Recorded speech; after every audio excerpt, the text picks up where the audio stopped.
esta semana nos dejamos como llevar mucho por el cansancio, por estas cosas y no califiqué, entonces se comete una falta porque después se acumula trabajo y trabajo, entonces eso se llama indisciplina. Bien, vamos entonces, estamos en la regla 8, ¿cierto?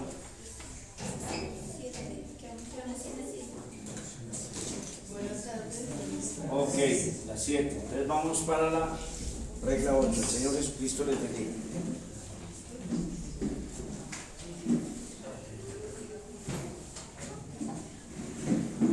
Ya saben, siempre recordar lo que uno está viendo. A veces somos escuchas, pero no estamos lo suficientemente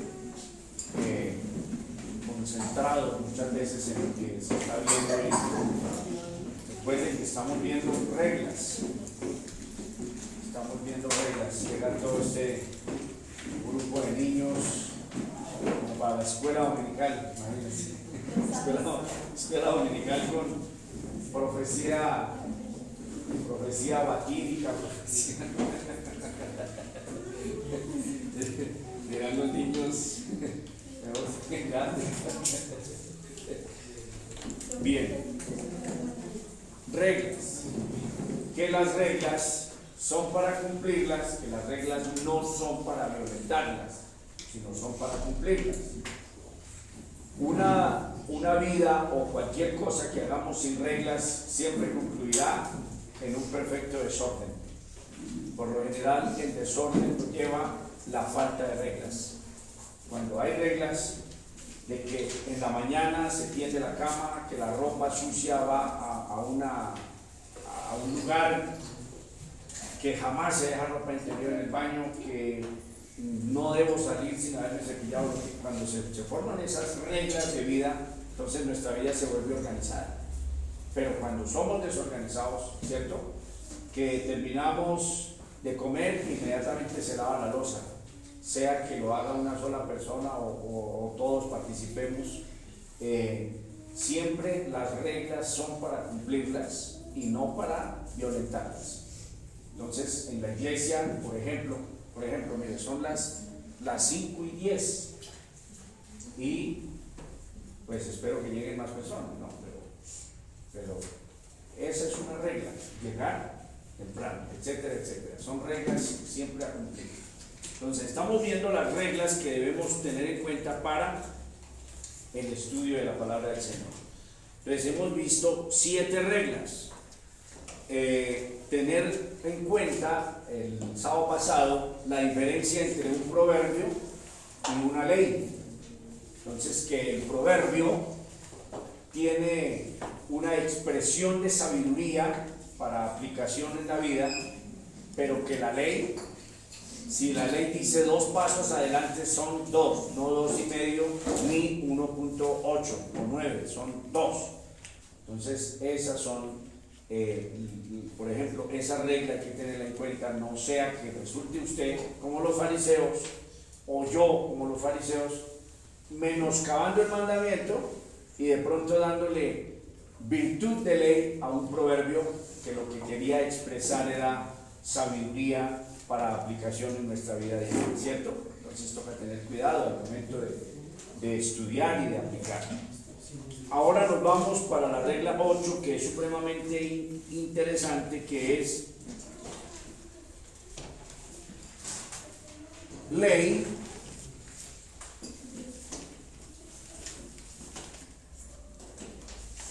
y espíritu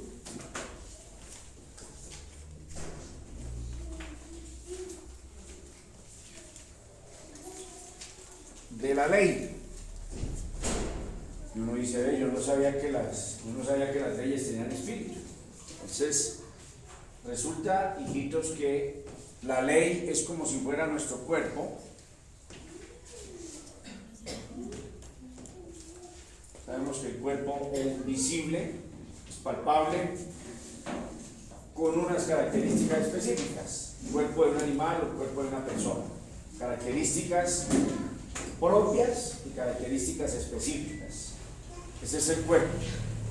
Pero hay un misterio en la vida, hay un misterio hermoso. Resulta que una cosa es estar vivo y otra cosa es estar muerto. Usted dice, pastor, ¿ve? ¿Descubrió usted eso esta semana?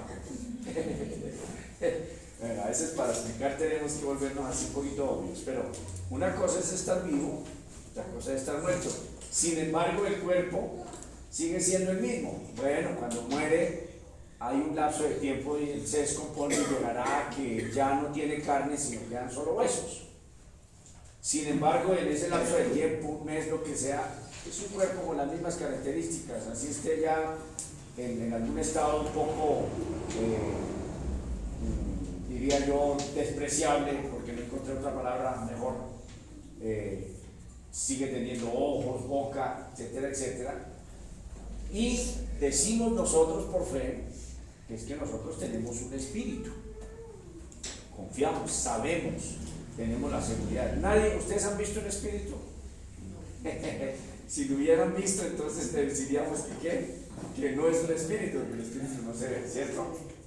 Entonces, nosotros tenemos convicción de que hay un espíritu dentro de nosotros, una parte espiritual, y que esa parte espiritual es la que le da vida al cuerpo. Entonces, Gustavo piensa, durante el día estuvo pensando en sus trabajos que hizo. Esta vaina podría ser la tarjeta, ¿cierto? Usted está aquí, se mueve, actúa, pero resulta que su cuerpo está siendo manejado internamente por un espíritu, ¿cierto? No, si el espíritu se saliera, entonces ya el cuerpo de Gustavo queda totalmente inútil. Ya ese cuerpo no escucha, no ve, no habla, ¿cierto?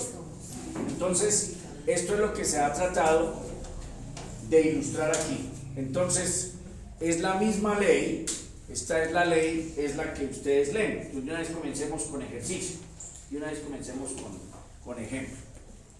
Vayamos a lo fácil. Éxodo 20. Éxodo 20 ya está, ¿su Biblia está gastada o no?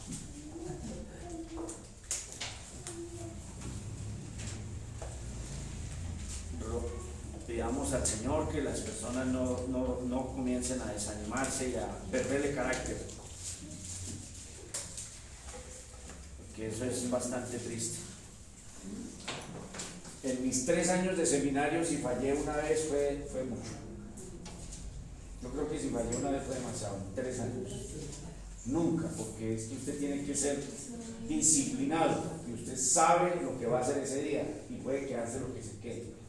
Pero cuando nos comprometemos con algo es un compromiso con usted mismo, con su propia vida, con su propio ser, no con los demás.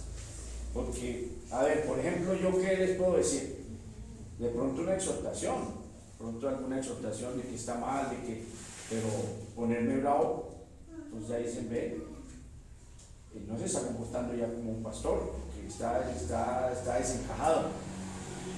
Regañarles, alzarles la voz, decirles alguna cosa fea, pues ya entonces no sería yo un ministro del Señor, sería un hombre carnal.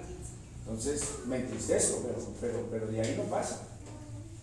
Y ustedes son los que van perdiendo. Le estoy diciendo a los equivocados, le estoy diciendo a los que sí llegan temprano y a los que sí le ponen amor a esto, pero la persona es la que pierde, porque cuando vaya a hacer uso de estas herramientas, ¿cuántas clases fallé? Oiga, eso de la profecía de la que estamos viendo, de la ley y el espíritu, oiga, ¿ustedes escucharon eso? ¿Cuándo dijo eso? Brian dice, sí, claro, una clase habló sobre el espíritu de la ley y puso una ilustración. Ah, claro. Bien, vamos entonces a la materia, ya no regaño más. Éxodo 20, por ejemplo, no cometerás adulterio. Ese es el cuerpo.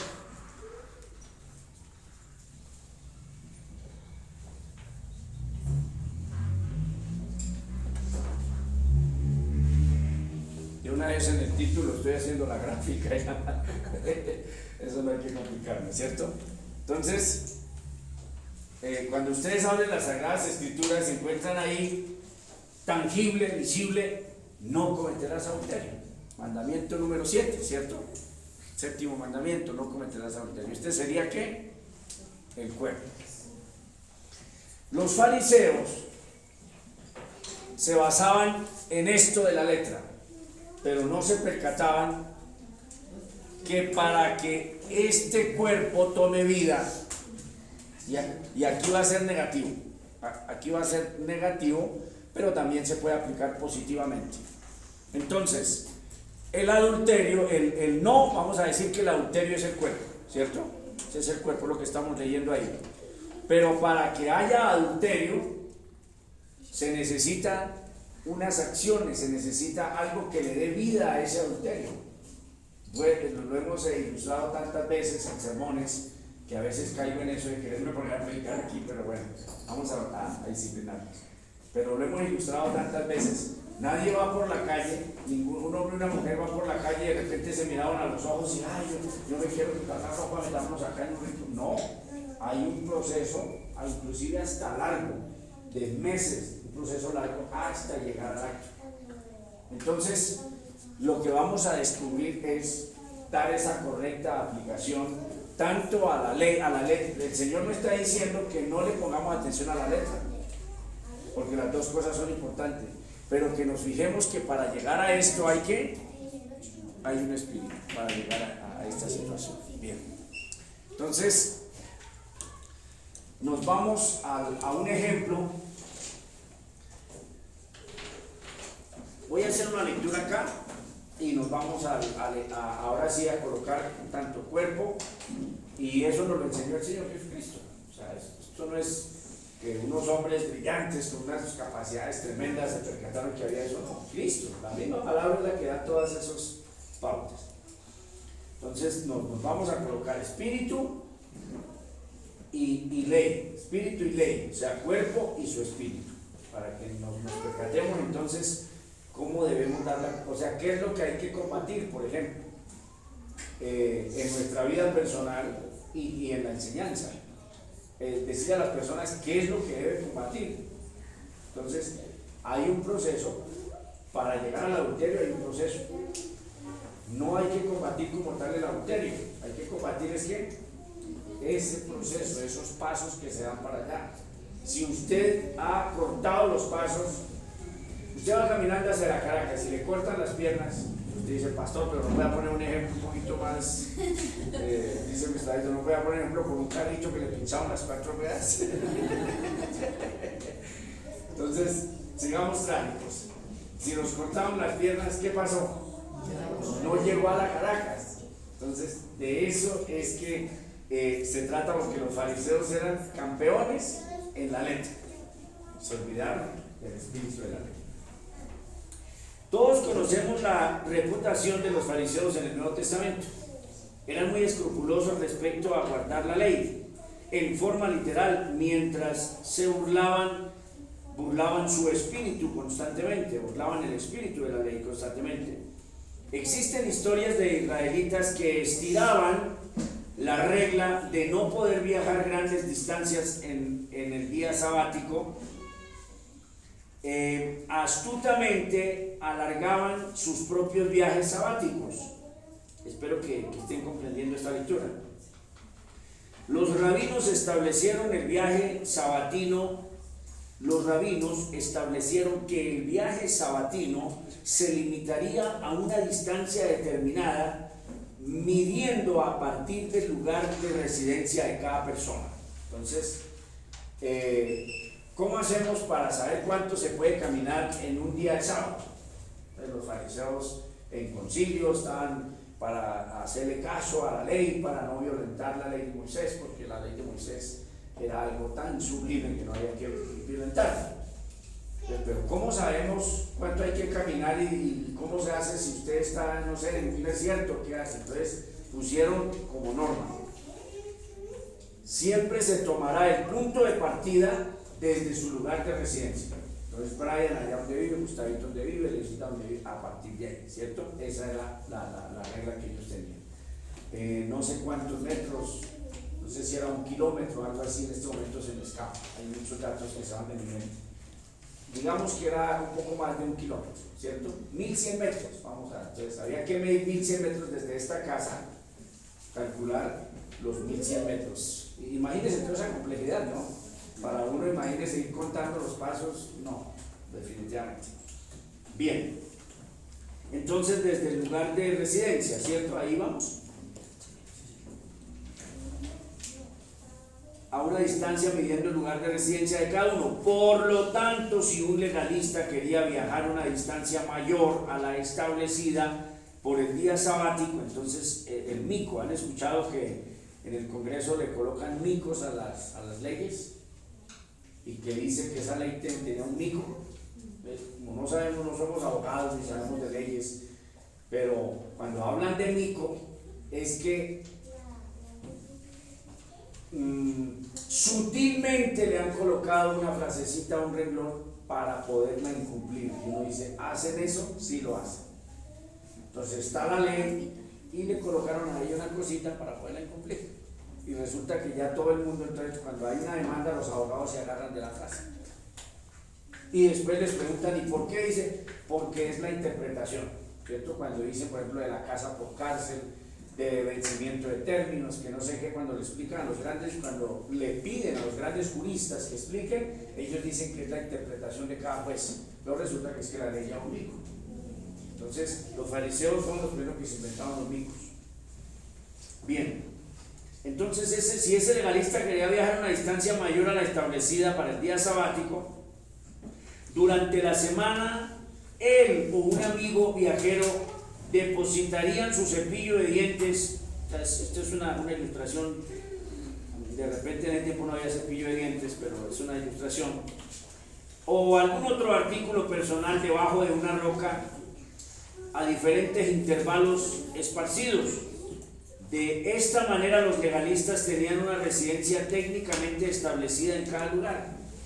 Entonces, si Gustavo tiene una prenda de ropa aquí y usted el domingo se hace el que se le olvidó, entonces llega y se hace que se le olvidó, entonces mire los micros. Entonces, si hay una prenda de Gustavo aquí en San Jorge, es como si fuera las veces de su lugar de residencia, porque hay una prenda de ropa de él. Entonces puede venir desde donde vive hasta aquí. Y si dejó donde Brian la billetera, entonces puede de aquí ir hasta allá. Y mire ya cuánto ha viajado. Entonces, no es tanto fanatismo de cumplir las leyes, sino es más bien es una arrogancia, una soberbia para dárselas de que usted es más que los demás. Y lo mismo pasa con la ropa y con todas estas cosas. No es tanto el deseo de santidad, de agradar al Señor, sino es por dárselas que usted es mejor que los demás. Y los fariseos eran así. No era tanto que querían agradar al Señor. Entonces por eso viene el Señor Jesucristo y les da su tate quieto y establece lo que se llama el espíritu de la ley. No tanto la letra, sino la grandeza de la ley es su espíritu. Es lo que vamos a ver. Entonces dice así, todo lo que debería hacer sería ir de una residencia, entre comillas, claro que es una burla, una residencia a otra, recogiendo sus objetos personales según avanzaba. Así la letra de la ley era obedecida literalmente, pero el espíritu de la ley era totalmente pisoteado, porque no había recorrido los 1100 metros, no había recorrido un montón de tiempo, pero lo hacían a propósito, ¿cierto? Entonces muchas veces, por ejemplo, escuché yo varias veces esta posición errada: si usted lo pensó pero no lo hizo, no pecó. Cuando ya uno comienza a madurar y a estudiar la Biblia, se da cuenta que el pecado grave, gravísimo, está en el pensamiento, en el corazón. No se ha acostado con nadie, ni siquiera le ha insinuado a esa mujer, no le ha insinuado nada, ni siquiera le ha dicho, estás hermosa, nada de eso, nada. Ni siquiera, hasta ha disimulado tanto la mirada que ni siquiera esa mujer se ha percatado que ese hombre la está mirando lujuriosamente. No le ha dicho nada, no le ha propuesto nada, ni siquiera le ha tocado de alguna forma irrespetuosa, nada. La persona está totalmente inocente, pero hay un hombre que la está codiciando y la está pensando, mirando con lujuria, pero está disimulando. Entonces, pero si usted lo pensó, pero no lo hizo, no es pecado. Es tan adúltero como si hubiera llevado a esa mujer y se hubiera acostado con ella. Entonces, esa es la forma de orientarnos con la palabra del Señor. Así son todos los legalistas son igual. Todos los legalistas son pulcros afuera. Los legalistas no usan maquillaje, no cortarse el cabello, siempre quieren mostrar una apariencia pulcra afuera, pero sin duda su corazón está totalmente, muchas veces inundado de pecado, como lo eran los fariseos. Los fariseos por fuera eran personas maravillosas, mucho más perfección para hombre. Y el Señor Jesucristo les dijo: ustedes son un sepulcro creado porque por fuera están blancos y brillan, pero por dentro están ¿qué? Podridos totalmente. Entonces, a eso es lo que vamos a abordar. Este pasaje nos enseña claramente, vamos a mirar entonces allí, ahora sí el ejemplo, habla en San Mateo 5. Vamos a mirar el primer ejemplo allí. Ya ustedes ya saben de qué estamos hablando, pero vamos a hacer el ejercicio, mis amores. San Mateo, por ejemplo, capítulo 5. Bueno, entonces, la ley a la letra, ¿qué dice?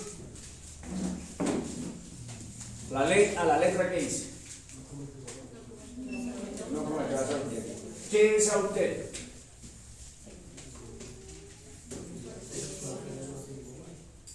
Un acto sexual, mamita, sí. Oh, correcto, adulterio, sí. La fornicación es todo acto sexual inmoral, todo. Masturbarse, todo acto sexual de inmoralidad. Adulterio es tener sexo con la persona que no es su esposa o su esposo. Entonces, ¿cuál es el cuerpo? No, yo no me he acostado con nadie, usted no me puede acusar, hermano. Yo con nadie me he acostado, compruébelo. Y si realmente no se ha acostado con nadie, ¿usted cómo le comprueba que es un adulto? ¿Sí? Entonces, cuando nos basamos en las cosas externas, cuando damos una aplicación personal y a la iglesia de las cosas externas, sin importar la pureza del corazón, entonces mantenemos una iglesia inundada en la hipocresía, como lo eran los fariseos. Pero cuando se predica y se enseña sobre el espíritu de la ley y que el Señor está observando nuestros pensamientos y viendo nuestro corazón y que Él mira ese corazón, es más, muchos, porque están los dos lados opuestos siempre, están los dos extremos. Entonces otro grupo de libertinos y de sinvergüenzas dijeron que el Señor miraba el corazón y no el cuerpo. Y que entonces uno por fuera se puede ver como sea porque Dios mira ese corazón. Lo que está diciendo la palabra es: no traten de convencer a Dios con acciones externas, porque Él lo que está mirando es el corazón. Y si externamente usted luce bien, pero su corazón está podrido, lo externo es más bien un insulto para Dios. Y así eran los israelitas. Salmodias, eso quiere decir la alabanza del judío, que era cantar salmos. Guardar el sábado, no comer, hacer las fiestas, Pascua, panes sin levadura, ¿cierto? Pentecostés, todas estas fiestas al pie de la letra. Comenzar el sábado a las 6 de la tarde, el viernes, todo muy alineado. Pero sus corazones podridos, y en Isaías les dice que sentía asco de todas esas cosas bien hechas. Entonces, si usted se arrodilla a orar en el borde de su cama, si usted abre las Sagradas Escrituras solemnemente, estudia, se asiste al culto, pero usted sigue manteniendo abrigado en su corazón un montón de pecado. El pecado allí en el corazón, pero como usted no lo deja salir, entonces usted piensa que no es pecado porque no lo ha dejado salir. Entonces usted se airó, siente rabia, siente odio hacia esa persona y siente mucha rabia, pero como no lo ha insultado, no ha disimulado, está sentado al lado, disimula, entonces usted piensa que no pasa nada porque usted no ha hecho nada y el Señor observa. Entonces, esta es una regla importantísima. ¿Por qué? Porque a medida que usted va encontrando mandamientos en la palabra del Señor, inmediatamente, ¿a qué tareas se van a dar ustedes de aquí en adelante? Comienzan a leer Génesis y comienzan a encontrar mandamientos de la palabra del Señor en el Nuevo Testamento, mandamientos. ¿Qué van a hacer entonces cuando lean mandamientos? Ok, sí, pero conforme a lo que estamos estudiando.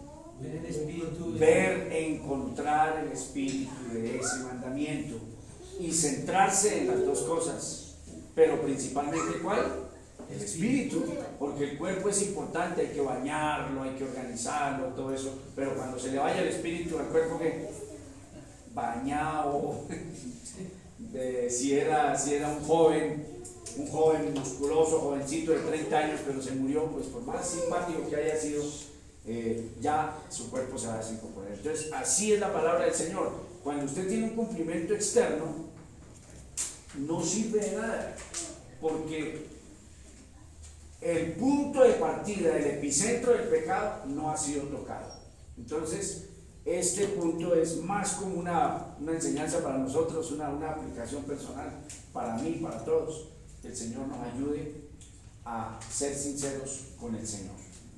A la gente la podemos embolatar fácil, muy fácil. Usted puede embolatar a las personas que usted es un gran cristiano. Y el Señor mirando ¿qué? Su corazón. ¿Ya tienen San Mateo? Bien, entonces esta regla la dio Cristo. 27. Oíste que fue dicho, no cometerás adulterio, o sea, esto. Entonces aquí colocamos, pero yo os digo.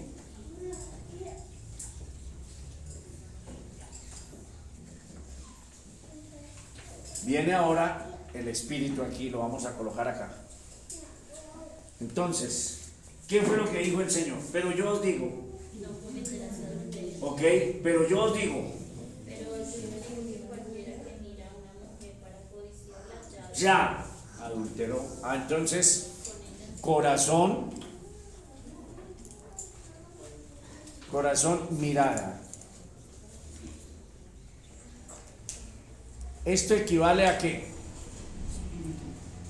Pero se me olvidó una palabra aquí. Codicia, correcto, mamita. Codicia. Se está olvidando la más importante. Corazón y mirada, pues eso es bien. Codicia. Entonces, este es el cuerpo de la ley. No cometerás adulterio. Ustedes mismos ya lo explicaron. ¿Qué es adulterio? A todos nos hacen un cuestionario. ¿Qué es adulterio? Escribe Brian. Adulterio es tener relaciones sexuales con una persona que no es su pareja. ¿Cómo debería calificarle? 5. Está correctamente contestado. Pero según Cristo, y toca colocarle aquí bonito bien, Jesús. Yo os digo, pero ¿quién? ¿Pastor? Según Jesús, entonces, ¿qué es adulterio? mirar con codicia. Mirar a una mujer o la mujer mirar a un hombre. Lo puso Cristo ahí porque resulta que la lujuria está más concentrada en los hombres. Hay un líbido y una lujuria por lo menos del 80%, las mujeres un 30%. También miran, también ven que ese hombre está apuesto, pero que resulte una mujer excitada porque vio en Transmilenio a un tipo apuesto, pues podría ser casi que nulo. En cambio los hombres van erectos y van lujuriosos en su mente y se ven ahí tranquilos, disimulando, pero va su mente podrida, ¿cierto? Entonces, según Jesús, adulterio es codiciar, entonces codicia sexual,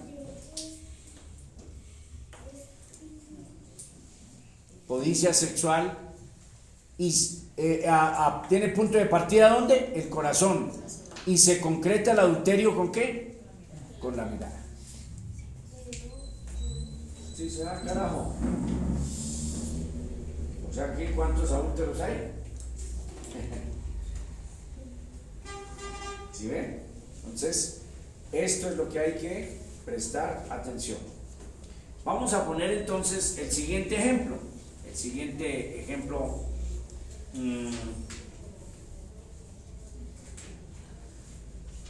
está en el 21. Vamos a poner aquí otro ejemplo. Vamos a poner 3 ejemplos. Entonces vamos a poner aquí, qué mandamiento corresponde, no importa, no matarás.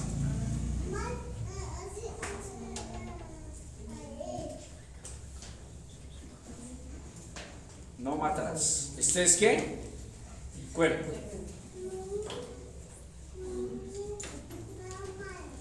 Cuerpo, no matarás. Entonces ahora me contesta Lina, por ejemplo, hijita, ¿qué es matar? Quitar la vida de una persona, como sea, ¿cierto? Veneno, disparo, un arma cortopunzante, causarle un daño de tal manera que le secó la vida. Eso es matar. Si contesta Lina así, ¿ha contestado qué? Correctamente. Entonces ahora el mismo Jesús aquí, y vamos a el Espíritu entonces acá. Oíste que fue dicho a los antiguos, no matarás, y cualquiera que matare será culpable de juicio, deberá ir a juicio. Pero yo os digo que cualquiera que se enoje contra su hermano será culpable. Entonces, enojo es equivalente a ¿qué? Enojarse contra el hermano, y uno dice, uy, ya uno se preocupa, ¿cierto? A tal punto que nos cuenta que en San Diego había un hermano que decía que él se quedaba encerrado en su finca porque él salía al pueblo y que comenzaba a mirar esas colas y que era esa búsqueda, entonces que él se quedaba en su pueblo, en su casa, se quedaba en su casa encerradito y que él no salía de ver esto, pero pues, digamos, bueno, aquí hay un proceso un poquito más largo, porque bueno, está, entonces, encontrarse con una mujer, por ejemplo, usted caminó 10 cuadras y solo encontró hombres, entonces bien, ¿cierto? Tiene que encontrarse con una mujer que atractiva para usted, etcétera, etcétera. Bueno, pero aquí, el solo enojo, a ver, leamos otra vez. Fue dicho a los antiguos, no matarás, y cualquiera que matare será culpable de ¿qué? Pero yo os digo que cualquiera que se enoje contra su hermano será culpable de juicio. Y uno dice, ¿y qué hago con este evangelio? Entonces, esa es la contundencia del espíritu de la ley. Si usted corta el evangelio, ya usted ha cumplido el mandamiento a cabalidad. Ahora, si usted cortó con esto, ¿llegará a esto? Nunca va a llegar ahí, jamás, porque usted ya cortó aquí. Y si usted corta con esto, ¿llegará a matar a una persona? Jamás, porque por lo general todos los asesinatos son hechos bajo el efecto de la ira, del odio, del desprecio hacia un ser humano que le ha hecho una ofensa. Entonces esa persona dice, me las paga porque me las paga. Entonces uno dice, Señor bendito, el evangelio es un estándar demasiado alto, el Señor nos ayude. Y uno dice, pues yo ando enojado, pues más o menos 4 días, de 7 más o menos 4 o 5, gravísimo. Ahí comenzamos a aplicar la Biblia correctamente para nuestra vida. No simplemente decir, pero yo no he matado a nadie, ¿de qué me están culpando? Es más, no le dije nada. Yo no le dije nada a esa persona, a ese hermano, yo ni siquiera le musité palabra. Se enojó en su corazón. Eso ya es asesinato. ¿Cierto? ¿Cómo hacen los católicos? Claro, ¿cierto? Vamos entonces ahora al tercer ejemplo. Ya esto aquí ya lo tienen claro. Y aquí pues entonces agrava, sería sevicia. Aquí podemos agregarle entonces palabras. ¿Cierto? Esta ya sería, las palabras vienen a ser la sevicia no le pegó una puñalada sino 30. Entonces el que le diga idiota, el que le diga no sé qué a su hermano será culpable del infierno, dice el Señor Jesucristo. Y uno dice, Señor amado, líbrame Dios mío, Señor, de esas cosas, de todas estas cosas. Y aquí se aplica a todos los mandamientos, pero el mandamiento, por ejemplo, de no codiciarás, ese es un mandamiento que involucra directamente es el corazón. No codiciarás la mujer, la casa, los criados, la riqueza, nada. Involucra directamente ¿qué? El corazón, porque ahí no hay cuerpo, como tal, no el cuerpo de la codicia, no. Usted está mirando que esa persona compró un carro nuevo y está codiciando lo de los demás, ¿cierto? Y igual, entonces aquí sería con la esposa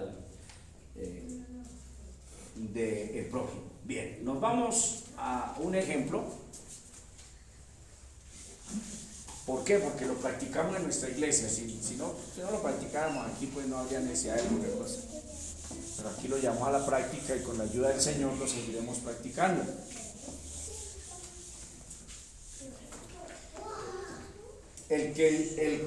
A ver, ustedes se salvan o son más santos. Miren, por eso es que este punto sí es importante para toda la aplicación de la palabra del Señor. Ustedes se salvan y son más santos y son mejores cristianos por congregarse.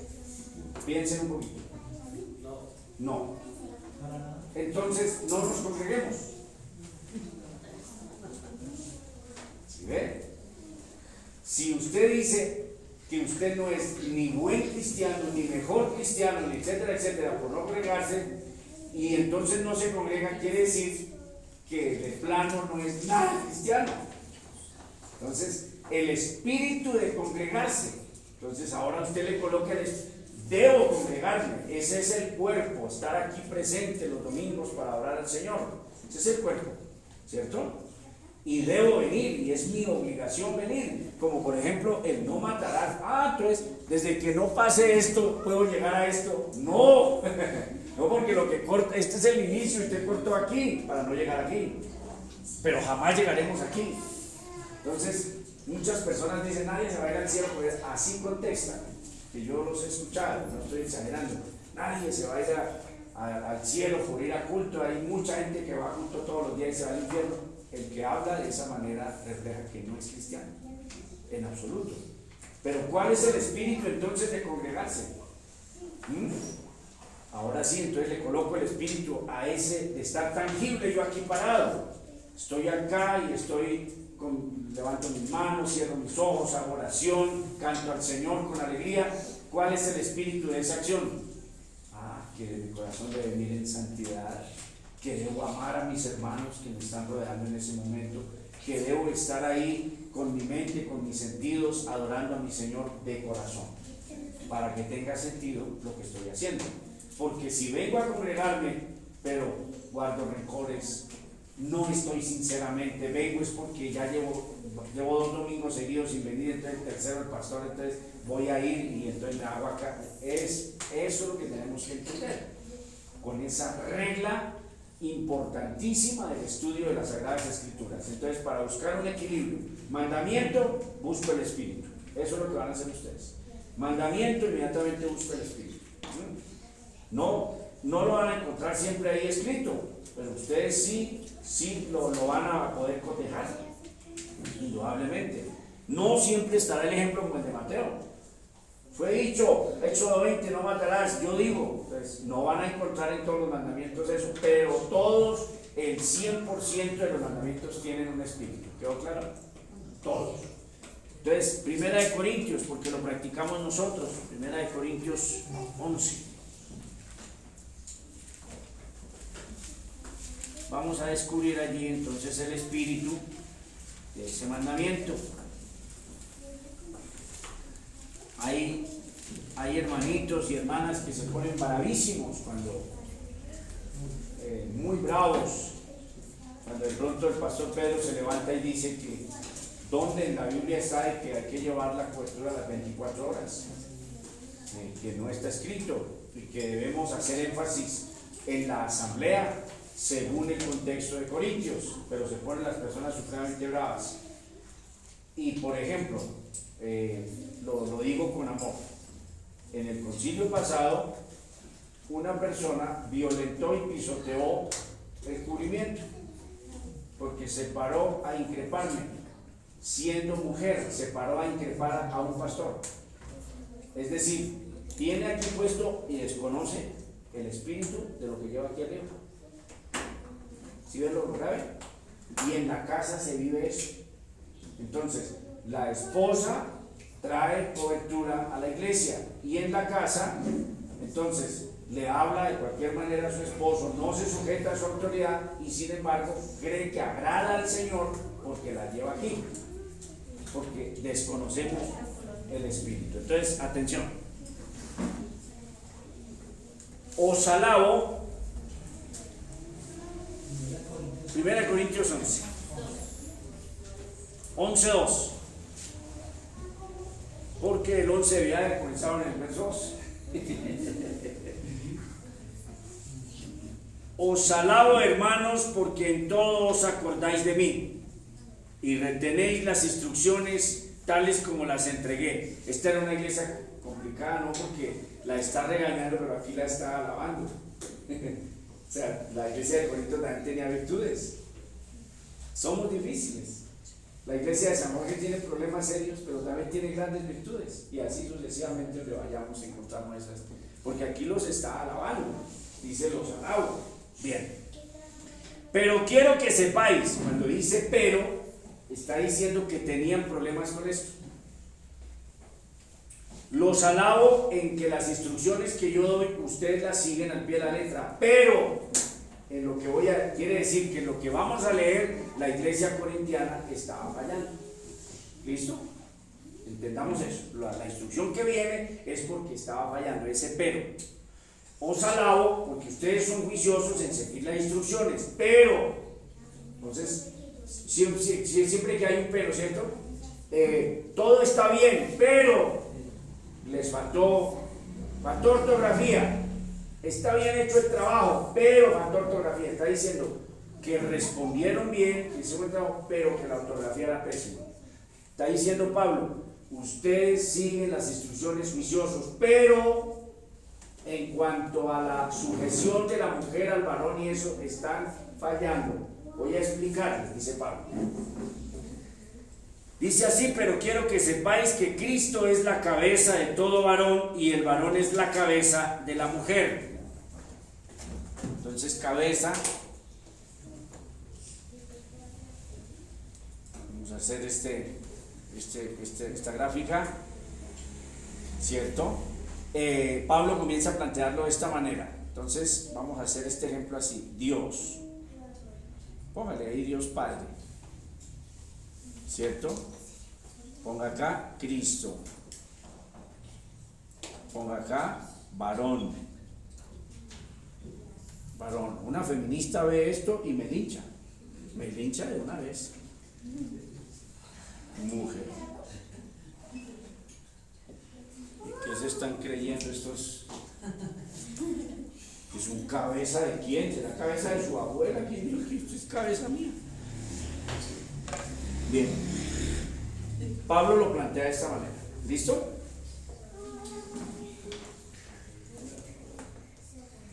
Todo varón que ora o profetiza, no nos salimos de ahí. Oración y profecía. Oración y ¿qué? Profecía.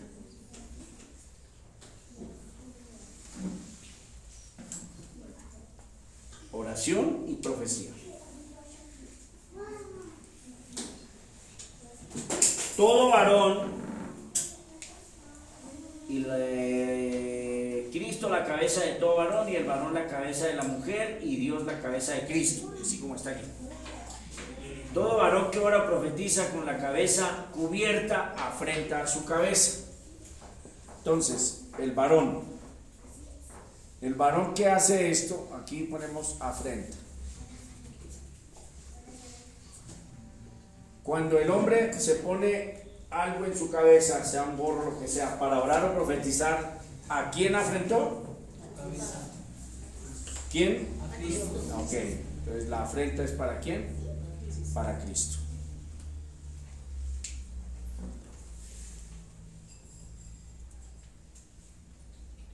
Pero toda mujer que ora o profetiza con la cabeza descubierta afrenta a su cabeza. Entonces, mujer, Mujer que hace este trabajo, ¿afrenta a quién? Al varón. Listo. Porque lo mismo es que si se hubiese rapado, está hablando de una temeridad de ser igualada o está hablando de un acto de prostitución abierto. Por lo general las prostitutas las obligaban a que fueran rapadas para ser identificadas. Había unas culturas tremendas en la antigüedad, ¿cierto?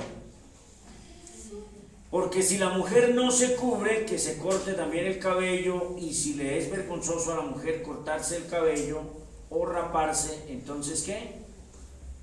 Que se cubra. Por eso dice que lo mismo es que si se hubiese rapado. Dice que porque si está rebelde a no cubrirse, entonces que temerariamente debería entonces raparse en ese acto.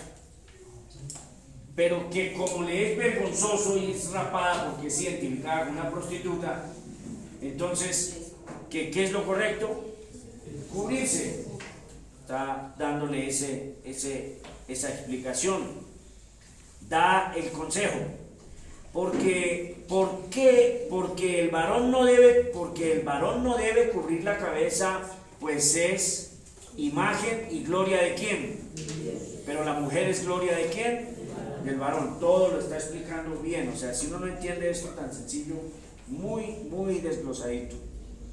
Porque el varón no procede de la mujer, sino la mujer del varón. Sigue explicando. Y tampoco el varón fue creado por causa de la mujer, sino la mujer por causa del varón. Una feminista le prende fuego a esto. Escupe la Biblia y le prende fuego a esto. Pero desgraciado, o sea, muy lamentable para estas personas porque así fue. Y científicamente está comprobado que el cuerpo de las mujeres salió de un cuerpo masculino. Está comprobado científicamente. Mejor dicho, la ciencia y la biología y esto no engañan.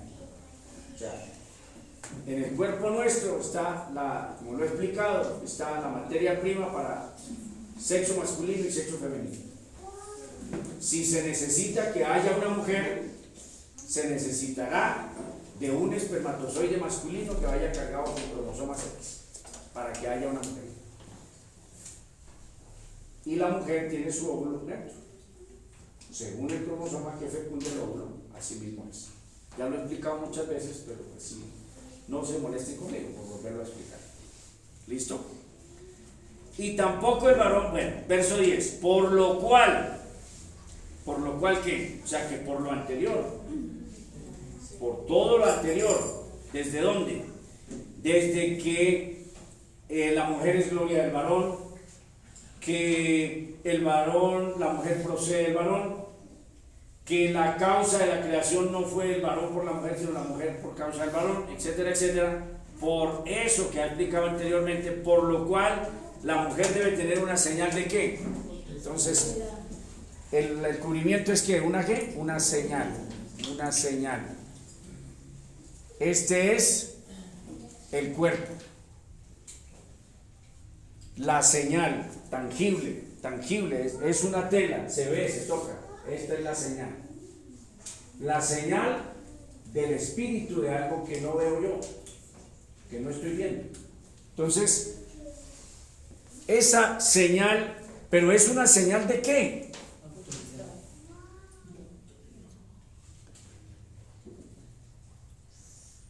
Una señal de autoridad. La mujer debe llevar señal de autoridad sobre su cabeza y se pone grave aquí. ¿Por qué? No, uno hubiera querido que hubiera, pues, siempre la filosofía mía, como cuando estudiábamos anoche lo de la parábola, el acontecimiento de la iglesia. Y uno dice, pues aquí haya podido el apóstol un rinconcito más, que los ángeles, etcétera, etcétera. Entonces comienza uno a especular, que no es pecado, pero lo grave es poner reglas, que es que lo que yo especulé, eso es lo que es. probablemente los ángeles están en nuestro culto de adoración, en nuestra asamblea de mañana, domingo, estarán los ángeles aquí. Y en toda la situación del corazón impropio, los ángeles están ahí, esperando la orden del juicio de Dios. Entonces, por eso muchas veces funcionan mal nuestros hogares, funciona mal la iglesia, funciona mal la economía, funciona mal todo. Y uno dice, pero ¿por qué nos funciona todo mal? Si yo me esfuerzo, no se está esforzando, porque piensa que con un ayuno, que con venir, que con hacer esto, piensa que embolata al Señor. Y los ángeles están ahí, en la asamblea, listos a ejercer juicio, porque ellos son o para protección o para juicio. Ellos son los agentes de Dios, bien sea para bendecir, para cuidar, proteger, o también para ejecutar juicio.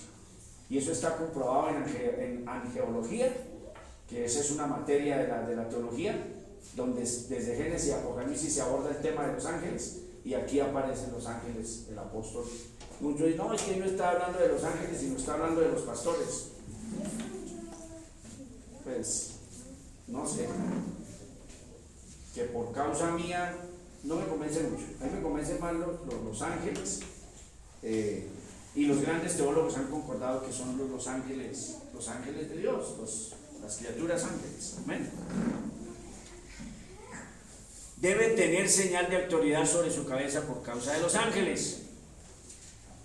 Está diciendo que no es para recibir respuesta del Señor, para honrar al Señor, ahí no está diciendo eso. Porque en el Señor, o sea, en Dios, en Cristo, nuestro Dios, ni el varón sin la mujer, ni la mujer sin el varón. Entonces está diciendo que somos ¿qué? Exactamente iguales ante Dios. Iguales. No es que los hombres son más y las mujeres son menos. Igualitos ante Dios. ¿Listo? Porque así como la mujer procede del varón, también el varón nace de una mujer, pero todo procede de Dios. Entonces explica eso. Bien. Y que la misma naturaleza os enseña. Entonces, esta señal de autoridad, que también debe ser explicada como sujeción. Cuando coloca cobertura en su cabeza, acepta voluntariamente que tiene una autoridad sobre ella, que hay una autoridad. Lo acepta a gusto, lo acepta felizmente y lo vive en su corazón y lo vive en su casa y lo vive en todas partes. ¿Cierto? Entonces, noten ustedes que la cobertura, sin estar llevando esto al corazón, de vivirlo realmente en su casa y vivirlo en su corazón, y si vive, no se sujeta, no respeta, no eso, es perdido totalmente el trapo que lleva ahí en la cabeza. ¿Sí ven? Es totalmente perdido, no está haciendo absolutamente nada, porque eso es lo visible. Pero esto visible es de algo que ya ha sucedido en su corazón, de lo que está explicando Primera de Corintios 11. Un solo pasaje que habla del tema. ¿Listo? Entonces, hagan el esfuerzo, pongan ahí tarea. Vamos a hacer el esfuerzo de buscar un mandamiento y me lo grafican y me lo explican bien bonito. Entonces, que no sea, no cometerás adulterio, no matarás, que no sea ese ni que sea el de Corintios 11. ¿Listo? Son ejemplos claros, estos que hemos visto. Ustedes van a hacer el esfuerzo de buscar un mandamiento y colocan entonces el espíritu del mandamiento, el espíritu de la ley y el cuerpo, correcto. Entonces, ya saben que el cuerpo es donde dicen no lo hagan. Ese es el cuerpo, no lo hagan. Aquí, por ejemplo, el cuerpo, hágalo positivamente, colóquese un trozo de tela llamado cobertura, colóquelo sobre su cabeza, para que en la asamblea usted tenga una señal de autoridad para lo que está haciendo, que no está pasando por encima de la autoridad, pero es en el corazón, porque puede llevar la cobertura, pero jamás someterse a su esposo, nunca jamás, pasar por encima de él en todos los aspectos de la vida. Entonces, y eso es lo que el Señor, precisamente el Señor Jesucristo, eso es lo que Él está atacando a los fariseos, que la letra bien, pero el espíritu grave, ¿cierto? Bien, vamos a ver qué nos dice más por ahí. Este pasaje nos enseña claramente que a Jesús le interesa que guardemos la letra de la ley, ¿cómo no? Entonces, ¿es correcto que se coloque en su cobertura o no es necesario? ¿Cómo es eso? ¿Para qué es eso? O la letra es necesaria.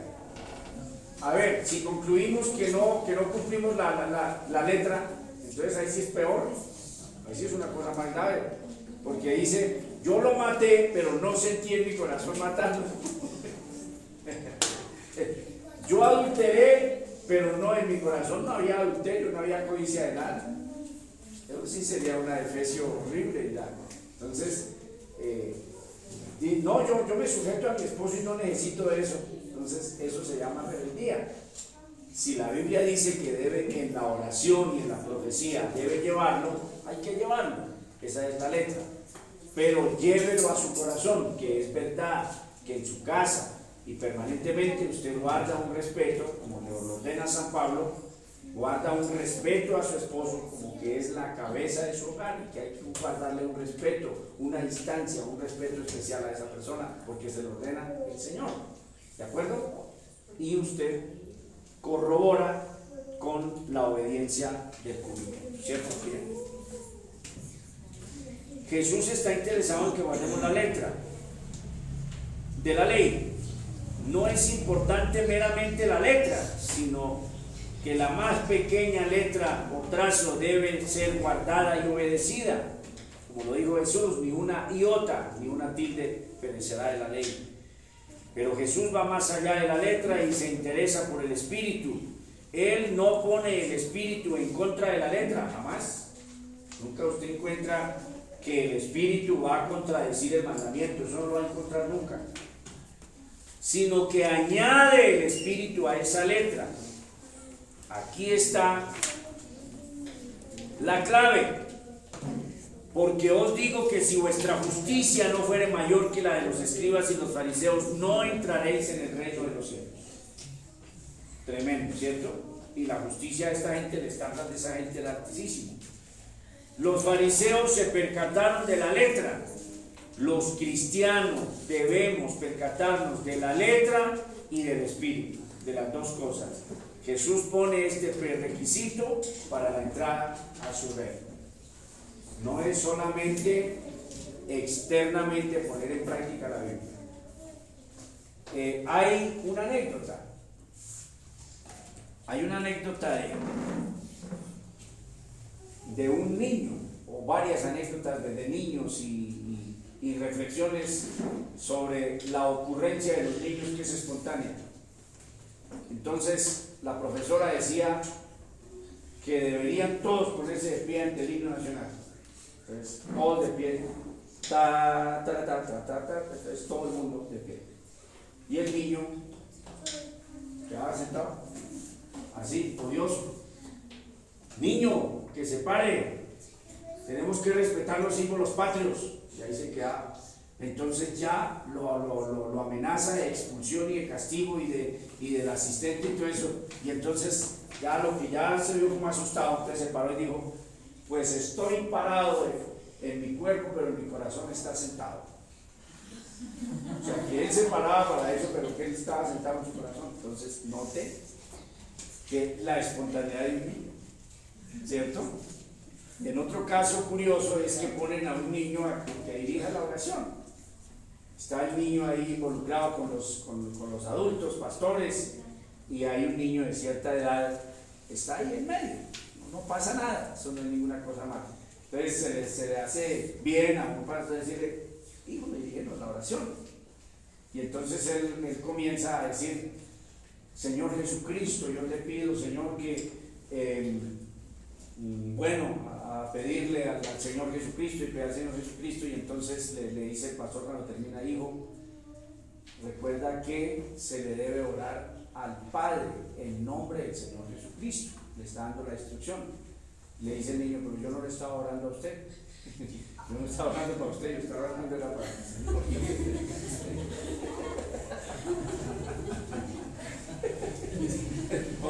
dice, ¿por qué le está prestando atención a mi oración si yo estoy orando yo en mi corazón? Si usted también fuera cuidado.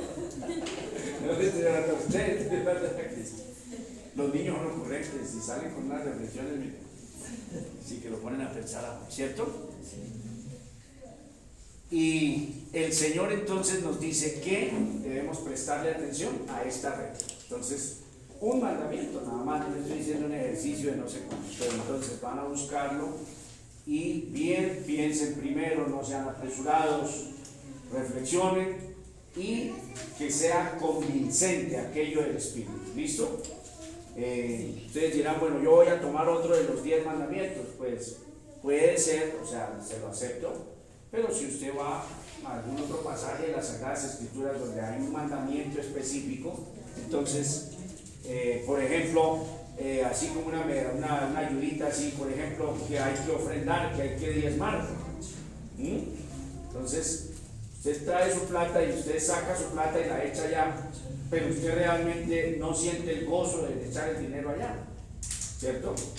Y Jesús pone un ejemplo tremendo con la viuda, dice, todos echaban de lo que les sobra, la viuda dio más, pero dio 2 de las monedas más devaluadas que había y dio más. ¿De dónde? Si los otros echaban eran buenas cantidades, dio más porque dio todo, y eso que dio era su sustento, su único sustento. Notan el espíritu de la ley. Entonces usted dice, yo voy a cumplir, yo voy a ir mi diezmo. ¿En serio, de verdad, usted entiende el valor de dar? Y usted pudo haber dado más del diezmo. Usted se gana 10 millones. A ver, de 10 millones, ¿cuánto es el diezmo? ¿Cuánto? 1 millón. Pero uno dice, oiga, 10 millones es harta plata. Yo creo que poniéndole corazón a esto, yo puedo dar 2 y me quedan 8 para vivir súper bien. Pero como usted comienza a buscar gastos y pendejadas, que no voy al gimnasio, que no voy a, no sé, a nutrición especial y todo eso, y usted comienza a gastar la plata, no voy a estiramiento de piel, a cremas caras, entonces se gasta los 10 millones. Pero si usted vive como vive un pobre, así con lo básico, pues entonces le sobra. Usted vive bien con los 8 y da 2 y está dando el doble del tiempo. Pero eso es colocándole espíritu de ley y no solamente yo ya di 10, yo di mi 10, yo separé, ¿cierto? Hay personas que lo hacen así, tin, para allá, y no miro para allá porque uy, que me duele, entonces no miro para allá y lo saco y lo echo allá, pero no lo dio con alegría, no dio con sacrificio, no dio eso, sino simplemente dio por dar. ¿Quedó claro? Pero no me van a traer ahora ese.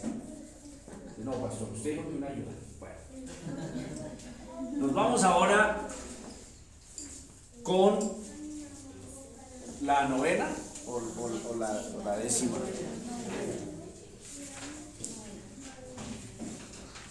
Novena. 9. Las parábolas.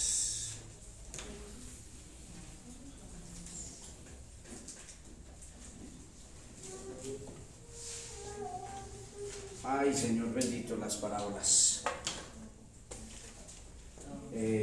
Cuando vi que se había determinado en el ministerio de la escuela dominical darle a los niños las parábolas, alcancé a sentir una preocupación pastoral. Porque uno dice, yo tomo estos niños y comienzo a darles una parábola y le doy una aplicación. Bien, hasta ahí se ve bonito, se ve hermoso. Pero las parábolas no son así como historietas, como para uno divertirse con la historia. Porque cuando uno va leyendo la parábola, comienza a encontrar cierta chispa alegre. O sea, es que divertido de pronto suena algo muy mundano, divertirse, ¿no?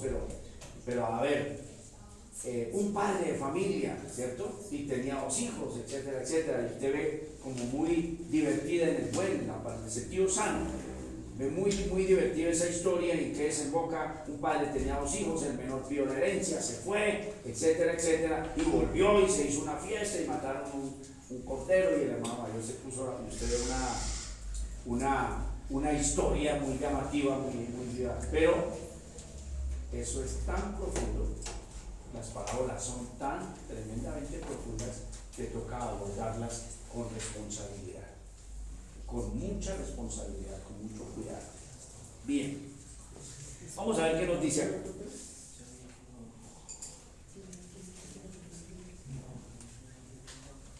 De todas las formas literarias que encontramos en las Sagradas Escrituras, recordemos que la palabra tiene poesía, tiene prosa, ¿cierto? Todas esas formas literarias. Tiene sarcasmo, hay ironías en la Biblia, muy hermosísimas, unas ironías tremendas. Mire, para los fariseos hacían sonar los dientes, y uno dice, ¿es literal? Yo pienso que sí. Imagine, para uno hacer sonar los dientes tiene que tener una rabia muy impresionante. Sí, yo no sé si a ustedes les habrá dado esa rabia así de sonar los dientes. Imagínense eso. Y dice que rechinaban los dientes de rabia porque sabían que estaba hablando de ellos. Es decir, estaba lanzando ¿qué? Sarcasmos, ironías. Bien. La parábola con frecuencia se considera la más fácil, mire, delicado, la más fácil de entender e interpretar. Fácil. Tenía 2 hijos. La gente suele disfrutar de los sermones basados en las parábolas, como que las parábolas son historias concretas, muy sencillas, muy fáciles de entender, basadas en situaciones normales, que son historias sumamente sencillas. Parecen más fácil de tratar que los conceptos abstractos, como por ejemplo la doctrina, que es soberana elección, y bueno, parece que esto se enreda más. La doctrina de la Trinidad, del Dios Trino, y dice esto enredó. Y nos parece que si a mí me dicen predique sobre la Trinidad de Dios, Dios Padre, Dios Hijo, Dios Espíritu Santo, explique a la iglesia, o explique la parábola de los talentos, yo me pido la parábola de los talentos, que sea contento, y los talentos, y qué sé yo, y resulta que esas parábolas fueron dadas por Cristo y cumplían una función: oscurecerle a una parte, a un grupo de personas, y aclarársela a otro grupo. Y iba una verdad profunda del reino de Dios, iba una verdad, digamos, oculta, sí, iba oculta, y una tremenda verdad que con sabiduría y con la misma escritura usted logra entonces sacar esa luz a la verdad. Pero el interesado en la Biblia, en este caso los apóstoles, ellos sí estaban interesados, y el Señor les explicaba y les decía, wow, sí. Y los demás, aunque sabían que estaba hablando de ellos, etcétera, etcétera, no se percataban de esa verdad profunda. Entonces, creo que se van a ir para su casa interesados, parábolas de esos. Entonces, dice Gustavo, mamita, aliste ahí por favor en la Thompson, parábola de Jesús. Vamos a arrancar desde la primera. usted una y otra, ¿cierto? Y todos con su Thompson y su Biblia que tiene las parábolas ahí desglosadas, pues uno ya se interesa. Bien, entonces son historias concretas basadas en situaciones normales. Parecen más fáciles de tratar que los conceptos abstractos. Sin embargo, desde el punto de vista del erudito del Nuevo Testamento, las parábolas presentan tremendas dificultades únicas de interpretación. Las parábolas son serias, por eso dice nuestro hermanito Carlos, vamos a dar las parábolas a los niños. Amén. La Biblia no le hace daño a nadie, en absoluto, a nadie, un niño, un anciano, a todos. No es que eso no se le va a los niños, no, a los niños les va a todo. Lo tremendo es si la maestra, el expositor, está preparado, listo para desencriptar, para desglosar esas tremendas verdades que están ahí, o la verdad absoluta que encierra esa parábola. Y si podemos edificar al niño en su edad con esa tremenda verdad que hay ahí. ¿Sí ven? Entonces me alcancé a angustiar, pero dije, sigan adelante. Y lo hicieron, o sea, lo están haciendo o no lo están haciendo. La manita le dice, pobre Cristo Jesús. Si dijimos herejía, después le decimos a los niños, bueno niños, vamos a decirles algo. La clase pasada yo les dije que el viñador, y resulta que bueno, retractarse, ustedes vieron a Armando Arduzi llorando, retractándose, eso es duro, retractarse uno. Hermanos, el sermón pasado, la verdad, así no era la pared, eso es fuerte. Pero ¿sabe qué? Toca hacerlo. Lo que hayamos dicho mal, toca hacerlo. Sí. Por eso, cuando me dijeron en una oportunidad en el concilio, por eso toca tener cuidado. ¿Cómo así? O sea, toca tener cuidado con la verdad. O sea, si usted dice una mentira, no importa, porque la persona está tranquila. Pero si usted dice una verdad y la persona se escandaliza, tenga cuidado con la verdad. A ver, mis amores, ustedes que son evangélicos y son bíblicos. O sea, debo tener cuidado con la verdad, o la mentira es el veneno y es el daño que hay que sacar a la luz. Entonces, si la doctrina de la unicidad no es bíblica, ¿qué debo hacer? Decirlo como es, que no es así. Jesucristo no es el Padre. Así les duela a los universitarios hasta el alma y se revuelquen y les salgan de los chiros, Jesucristo no es el Padre, porque la Biblia lo deja claro. Pero si yo tengo que tener cuidado con esa verdad porque se me va la mitad de la iglesia, debo preferir que se vaya la mitad de la iglesia. De aquí no se ha ido nadie por eso. Esta iglesia que tiene unas raíces unicitarias, nadie se ha ido por eso. ¿Sí ve?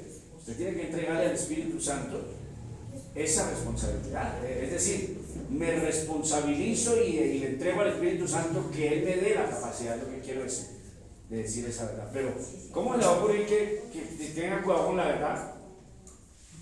No, por Dios, eso no es racional ni coherente de un siervo del Señor, de una persona bíblica instruida, no. Es torpeza, más bien, es una cosa feísima decir que toca tener cuidado con la verdad. Hay que decirla así abierta, como la dijo Cristo. Generación de víboras, sepulcros malcriados, esa era la verdad. Uy, tengan cuidado porque los fariseos se pueden enojar. Sí, claro, cómo no.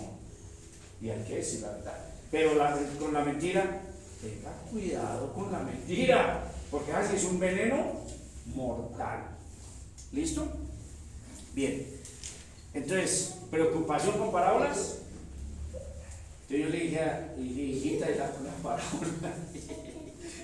Y ya quedó inquieto, quedó preocupado. Digo, Dios mío, ya yo a qué horas me siento con estas chinas a decirle, bueno, la parábola del sembrador, ¿a qué horas?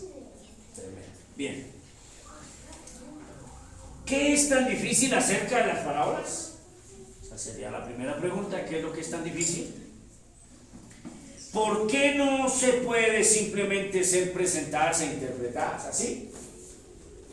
El padre de familia, los dos hijos, y ya, lo explico.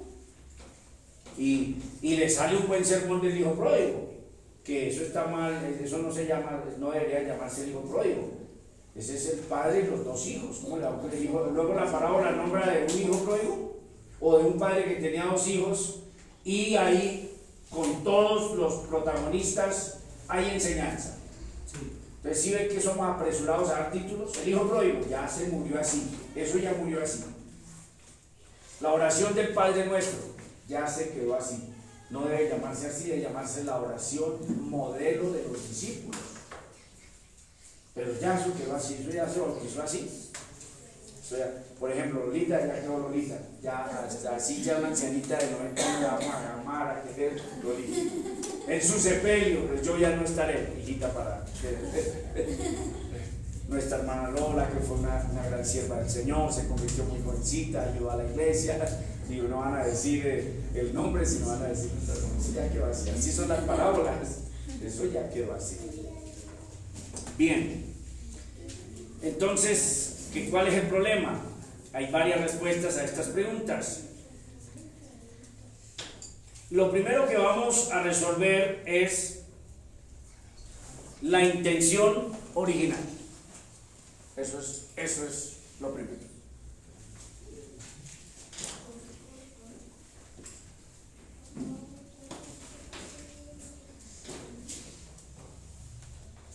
Y me sentía yo responsable, que el responsable no es Carlitos, me sentía yo responsable porque yo debo formar a mi equipo que va a ser los pastores de los niños. Yo soy el responsable de formar director a las maestras. Debo sentarme y hacer un seminario para ellos especial, Brian, Samuel, para todos ellos. Entonces siento una carga y un dolor y una cosa terrible en mi ser de que no estoy haciendo mi trabajo como debe ser, por estar por ambos lados. Entonces, lo primero que vamos a es la intención original. Entonces, ¿cómo se logra eso? Con la vida. No hay otra forma. ¿Se acuerdan que dijo el pastor en su sermón? No hay otra forma. Ni con método, ni con ayuno, no. La Biblia. Bueno, ¿tienen ustedes parábolas de Samuel en sus Biblias? ¿Las 10 vírgenes? Ay, Linita es tremenda conmigo. Ella es implacable. Ella dice: yo no perdono nada porque usted es pastor de esta iglesia. Yo le perdono a Brian, a Gustavo, al pastor no. ¿Dónde está, hijita? Discúlpame la cita. Mateo 25. Es la próxima que tengo que... ¡Ay! Dice: arranque con el seminario. Doble seminario.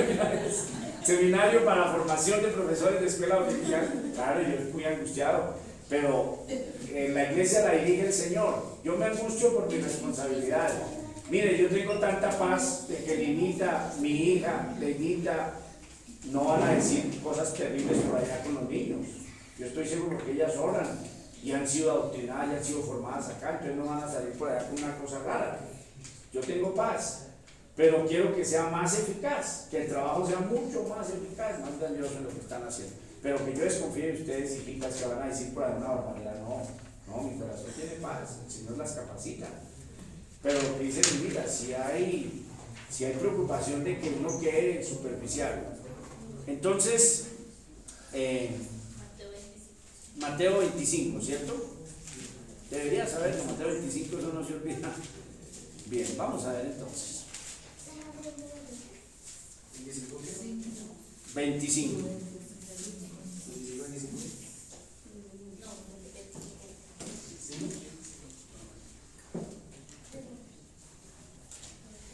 ¿Cuál es el contexto?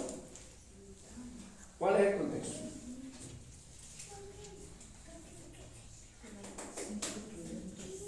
Cristo está hablando sobre su vida.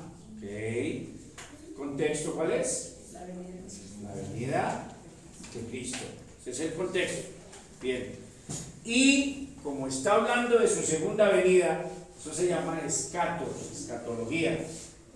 El Señor va a profundizar un poco respecto a su segunda venida. Eso es lo que está hablando el Señor, ¿cierto? Es como si leemos el verso 45, por ejemplo, rápido. ¿Quién es pues el siervo fiel y prudente, el cual puso su Señor sobre toda su casa para que les dé alimento a tiempo? Bienaventurado aquel siervo al cual cuando su Señor venga le halle haciendo así. ¿Haciendo qué? Dando alimento a la gente que le dejaron encargada. Bienaventurado que le cuente haciendo así. De cierto os digo que sobre todos los bienes le pondrá. Pero si aquel siervo malo dijere en su corazón: mi Señor tarda en venir, y comenzare a golpear a sus consiervos y aún a comer y a beber con los borrachos, vendrá el Señor de aquel siervo en día que éste no espera y a la hora que no sabe, y lo castigará duramente y pondrá su parte con los hipócritas. Allí será el lloro y el crujir de dientes. De una vez comienzo a identificar que en la iglesia del Señor y en el pueblo del Señor siempre cohabitarán dos bandos. Siempre será así desde... A ver, en los 12, ahí estaba el diablo. Estaban los 12 y ahí estaba el diablo. Y sigue hasta nuestros días, y en la iglesia del Señor habrá los salvos y los no salvos. Y estarán siempre mezclados a tal punto que el Señor también dio una parábola al respecto y dijo que habría cizaña y trigo creciendo a la vez. Por eso les he dicho, nuestras guerras debemos darlas en oración, con humildad y súplica al Señor. Porque usted no puede, simplemente porque está molesto por alguna situación, a la brava ir a arrancar la cizaña sin saber el daño profundo que puede hacerle a la iglesia. ¿De dónde saca usted eso, Pedro? De la parábola de la cizaña y el trigo, de ahí lo saco, no de mi imaginación. Entonces, viene hablando de esas dos características. Entonces, ¿sí ves entonces? Verso 25. ¿Ya tienen su Biblia ahí? Sí. Entonces, o sea, por todo lo anterior que dijo en el capítulo 24. Entonces el reino de los cielos será semejante. Viene una ¿qué? Una comparación.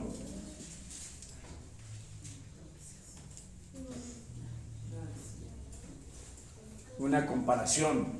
De repente cabe aquí, sin duda, las parábolas tienen un alto contenido de alegoría. Cristo alegorizó. Y anoche les explicaba un poco que no es pecado alegorizar, pero que cuando usted hace una alegoría tiene que hacerla con mucho cuidado y con responsabilidad.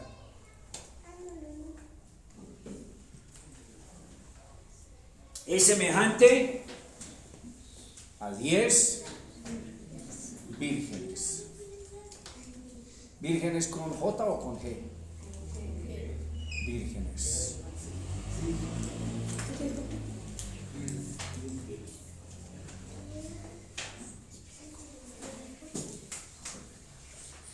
El Señor puso acá dos grupos de 5 iguales y uno se aterra. A veces digo, Señor amado, que no se cumpla esa regla con la iglesia de San Jorge, porque son 60 activos y si esto se cumple entonces se van 30 y los otros 30 se quedan por aquí abajo. Ay, Cristo bendito, que no se cumpla eso así. Seamos todos verdaderos cristianos, pero no, sin duda ahí están los infiltrados. 10 vírgenes que tomando sus lámparas salieron a recibir al esposo. 5 de ellas eran prudentes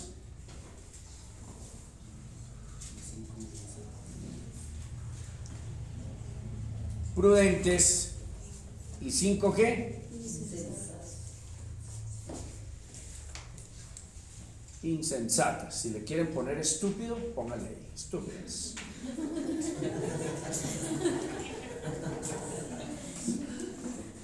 Esta iglesia ya está curtida. Por ahí en otro lado sí no les gusta. No les gusta. Es que es pecado decirlo. Es pecado decírselo al hermano que no lo es, y en medio de mi ira yo le digo a Gustavito que él es un idiota porque estoy airado y él no lo es, sino simplemente él me está llevando la contraria en algún aspecto y yo le digo esa palabra, es igual que lo hubiera matado, culpable de asesinato. Pero al idiota, ¿cómo le digo? Idiota, porque es idiota, pero yo no estoy enojado con él, simplemente que él está como el que tiene su esposa y su hogar estable, bien, y va y consigue una moza, es un idiota. Claro, totalmente, es un idiota como nosotras, porque todo tiene bien acá y va a buscar problemas que no existen y los busca. Idiota, ¿cierto? Pero yo no estoy airado con él, solamente lo estoy calificando lo que es. Salieron a recibir, 5 de ellas eran prudentes, 5 insensatas. Las insensatas, tomando sus lámparas, no tomaron consigo, entonces aquí toca aceite, sí,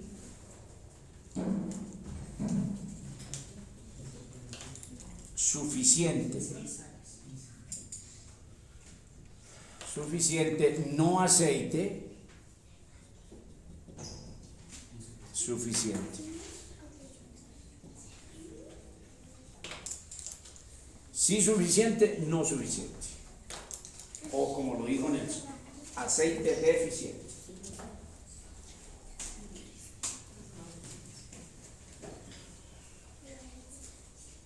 Se tardó el esposo, y tardándose el esposo, cabecearon todas y se unieron. Y usted puede seguir haciendo la lista. Entonces se cabecearon. A la medianoche se oyó un clamor. Aquí viene el esposo, salid a recibirle. Entonces todas aquellas vírgenes se levantaron y arreglaron sus lámparas. ¿Listo? Y las insensatas dijeron a las prudentes: danos de vuestro aceite, porque nuestras lámparas se apagan. Mas las prudentes respondieron diciendo: para que no nos falte a nosotras y a vosotras, id más bien a los que venden y comprad para vosotras mismas. Pero mientras ellas iban a comprar, vino el esposo, y las que estaban preparadas entraron con él a las bodas. ¿Y qué? Y se cerró la puerta. Después vinieron también las otras vírgenes diciendo: Señor, Señor, ábrenos. Mas él respondiendo dijo: de cierto os digo que no os conozco. Tremendo. Velad pues, y bien la recomendación, verso 13, sencillo, siempre como que no. Velad pues, que no sabéis el día ni la hora en que el Hijo del Hombre, ¿qué? Ha de venir. Pues el contexto es la venida de Cristo. Y la parábola ha sido lo suficientemente clara, muy clara. Hay un grupo de personas que está preparado y un grupo de personas que ¿qué? Que no está preparado, ¿cierto? Entonces,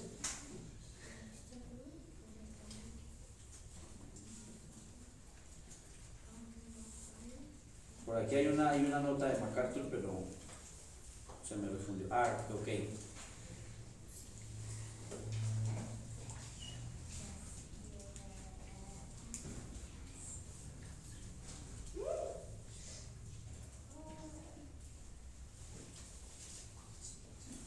No dice mucho el cerdito. Bien. Entonces, lo hace con una ilustración. Las parábolas tienen esa característica, siempre se hacen con una ilustración de cosas cotidianas. Siempre el Señor toma cosas cotidianas sencillas, cosas que las personas de su tiempo, estoy hablando, de su tiempo, conocían muy bien, las practicaban, participaban de esas cosas, de manera que cuando ellos hablaban de la herencia, sabían de qué estaba hablando. Cuando hablaba el Señor de una viña, sabían de qué estaba hablando. Cuando habló de esto, ellos sabían de qué estaba hablando. Entonces, las bodas judías tenían unos protocolos. Las de hoy también tienen protocolos, las de aquel entonces tenían protocolos. Curiosamente, el novio era el que llegaba. El novio era el que llegaba, no la novia.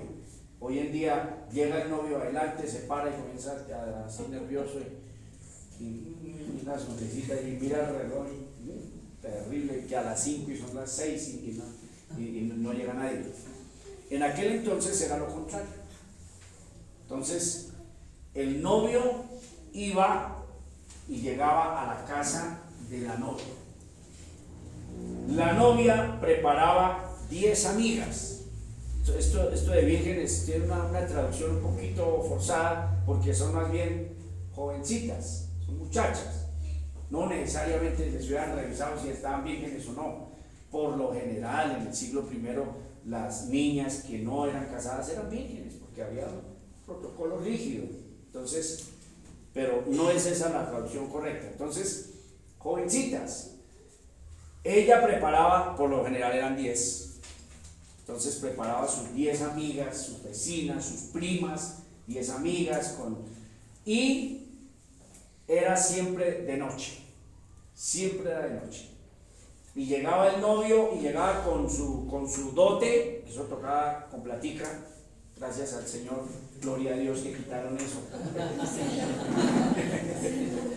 Sí, no, imagínense. Entonces llegaba con su dote y lo correcto era que esas muchachas salieran a recibirlo. Entonces cuando veía que él venía con su grupo, con su comitiva, entonces salían a recibirlo y él entraba y se llevaba a su novia pagada y se la llevaba para la casa del papá de él, ¿cierto? Desde su papá. Y las iban detrás, esas jovencitas y toda esa comitiva de la novia iba detrás y se formaba una parranda de 7 días. 7 días consecutivos de fiesta, de vino y de todo esto, ¿cierto? Entonces, el Señor, como sabían ellos y hasta habían participado y cosas como esas y ya lo habían hecho, pues él sabía, entonces él tomaba esas historias sencillas y fáciles para dar una verdad tremenda. Entonces, ¿cuál es la verdad aquí? No es que esté tan tremenda esa parábola, es una parábola que sin duda la va a disfrutar mucho. Entonces, cuando Cristo venga, habrá un grupo de falsos cristianos que no van a estar preparados para su venida, no lo estarán. Sin embargo, tienen las mismas características de todos los cristianos. Entonces, ahí da que eran vírgenes, o en este caso, que eran muchachas, que eran jovencitas, que tenían lámparas, que sus lámparas tenían aceite, porque ahí no dice que no tenían aceite. ¿Sí ven? Toca tener cuidado con eso. Sí tenían aceite las lámparas, no está diciendo que no. Entonces tenían aceite. Que todas se durmieron. Pues hay unas características generales que no se logra identificar con plenitud a ese cristiano que no es verdadero. Y por eso el Señor en la otra parábola de la cizaña dice: dejen crecer juntos porque se parecen tanto, son tan iguales, no sea que usted confunda la cizaña con el trigo y arranque un trigo por arrancar una cizaña. Crecen lo mismo, son exactamente, las dos plantas son iguales, solamente que la una tiene grano y la otra no tiene grano. Cuando crecen y usted arranca la espiga de la cizaña, ella no tiene grano, la de trigo tiene grano, ¿cierto? Aquí entonces presenta unas características de que todos los cristianos tienen crisis. Todos los cristianos tienen crisis en la espera, momentos difíciles, ¿cierto? Pero que sin embargo lo que hace la diferencia es el aceite, ¿cierto? Entonces sobre el aceite se tiende de pronto a especular. La posición mía es que el aceite es la llenura del Espíritu Santo. Es esa llenura, el haber nacido de nuevo, el estar lleno con el Espíritu Santo en nuestro ser, ¿cierto? Es más, el que tiene el Espíritu Santo ha sido salvo, y el Espíritu Santo está en él y él ya no se va. Y el que no es salvo no tiene el Espíritu Santo, no está en él, ¿cierto? Pero noten que ahí surge un problema grave en la explicación. Pastor, usted está diciendo que este lo tiene, pero ahí está diciendo que sí tenían. ¿Sí ve que no es así tan fácil? Ah, no, eso es fácil, vea el Espíritu Santo. Vea que no es fácil porque las otras también tenían aceite. Entonces, está diciendo es de qué? De la cantidad. De la cantidad. Entonces, en este caso está el cristiano superficial, el cristiano que muestra obras afuera y se ve que ora, que asiste a la iglesia, pero todo es de afuera. De su corazón no hay nada, su corazón está vacío, no tiene a Dios. Y el que tiene suficiente aceite es que su corazón está inundado del Espíritu Santo, de todas las virtudes y de todas las acciones cristianas, pero las tiene ¿dónde? Suficientes en su corazón, no externas. Estas tenían un aceite externo que solamente alcanzó para ese poquito tiempo. Y las obras son eso. Las obras son lo que le alcanza a uno para que la gente vea y lo califique. Pero cuando se llega el momento de la prueba, no hay interno, no hay absolutamente nada. Las otras tenían muchísimo aceite guardado. muchísimo aceite, sí, mucha fe, con todos los atributos de un cristiano. Entonces, en esta parábola encontramos, ahora sí, devolvámonos aquí, ya se acabó el tiempo. ¿Ya esto lo tienen? Sí. Bien.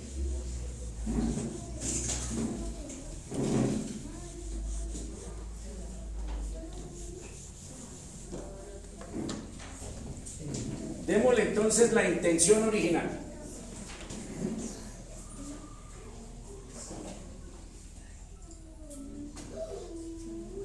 La intención original de la parábola.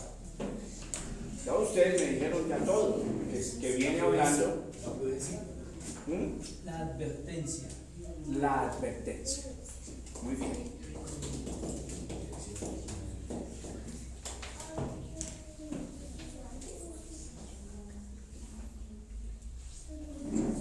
El Señor está advirtiendo, ¿cierto? Y la advertencia se concreta en el verso 13.